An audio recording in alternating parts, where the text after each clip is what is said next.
एक और लोग जानना चाहते हैं आपसे, आपकी खांसी क्यों नहीं ठीक हो रही? सर ये $1 मिलियन क्वेश्चन ये है। $1 मिलियन क्वेश्चन है। और हर बार जब भी आपका कोई इंटरव्यू होता है आप खांसते हो, तो खांसी असली में है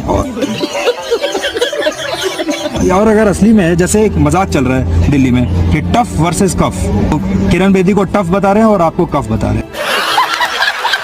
तो मतलब एक दोस्त के तौर पे भी मेरा एक कंसर्न था कि आप इलाज क्यों नहीं करवाते इसका? गजब बेइज्जती है। सर बहुत इलाज करा लिए, सारे ट्राई कर लिए, लेकिन फर्क नहीं पड़ रहा। अच्छा, ऐसे कैसे हो सकता है? तो मतलब आप ये कह रहे हो ये भी बनावटी है?